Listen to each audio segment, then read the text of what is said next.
faire un autre exemple ici. Détermine l'aire du triangle ci-dessous. On a vu la loi de Héron qui permet de déterminer l'aire avec la mesure de 3 côtés. On n'a pas 3 côtés ici. Qu'est-ce qu'on va faire?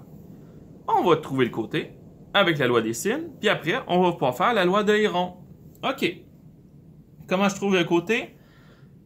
Moi, je vous conseillerais de faire pause. Essayez par vous-même de trouver le côté BC avec la loi des sinus. Donc, faites pause. Tout le monde en fait pause. On essaye de faire ce problème par nous-mêmes. Donc, trouvez la mesure ici par vous-même. Puis après ça, on va le corriger ensemble. Tic-tac, tic-tac, tic-tac. OK, on corrige ensemble. J'espère que vous avez fait pause pour vrai et que vous n'êtes pas paresseux. Vous n'avez pas juste écouté. Ce serait poche. Soyez pas paresseux. Ici, mesure de BC, on va dire que c'est par exemple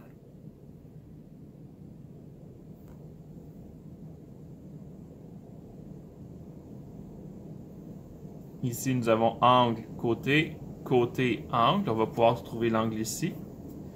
Donc si j'appelle ça θ,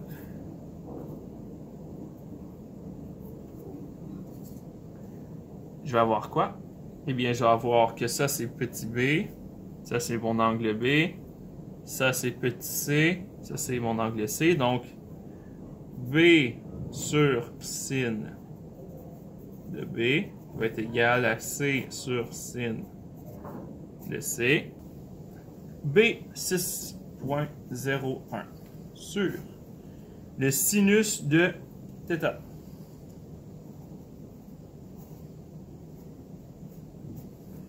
Ça va être égal à C 12.03 sur le sinus de 50.5. Donc, on peut faire les proportions. Donc, produit croisé.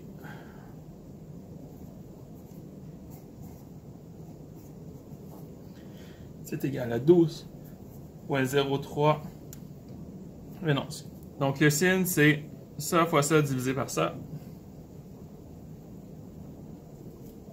Donc, 6.01 fois sin de 50.5 sur 12.03.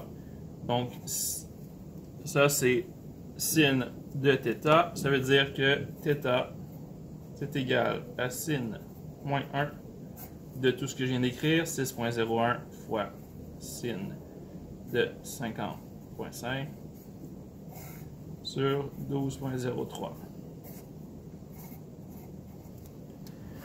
On va le calculer.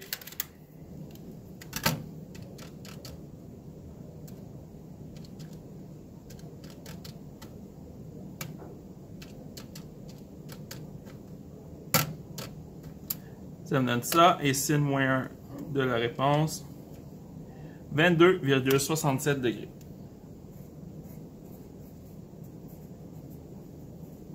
Donc ici, j'aurais 22,67 degrés. Donc ensuite, on va poursuivre. Je connais deux angles. Je vais pouvoir trouver le troisième avec 180 moins 22,67 moins 50,5. Et j'obtiens que mon troisième angle me donne 106,83. Et la raison, c'est car la somme des angles intérieurs d'un triangle est 180 degrés. Et une fois qu'on sait ça, la somme des angles intérieurs, c'est 180 degrés. Ça veut dire que j'ai 106,83 degrés.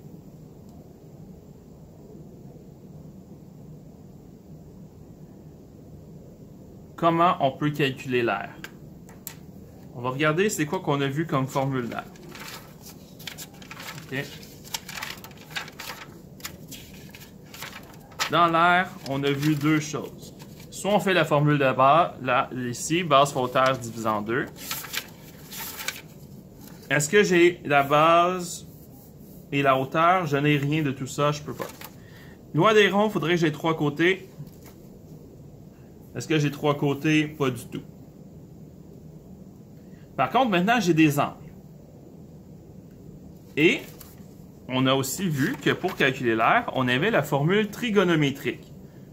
La formule trigonométrique, c'était un côté fois l'autre côté fois le sinus de l'angle entre les deux divisé par 2. Je connais un côté, je connais un côté, je connais l'angle entre les deux. Je peux donc faire la loi des sines pour calculer l'air. Donc l'air, c'est égal à 6,01 fois 12,03 fois le sinus de 106,83 et tout ça va être divisé par 2. 6,01 fois 12,03 fois sin de 106,83 divisé en 2. Oh, pardon, je me suis trompé.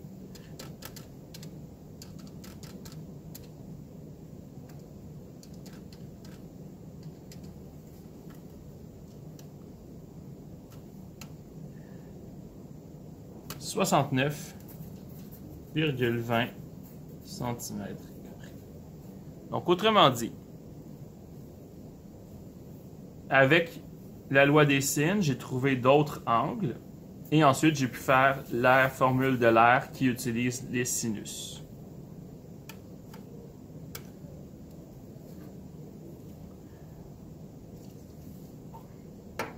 Voilà, c'était tout pour la loi des sinus pour trouver des mesures d'angle.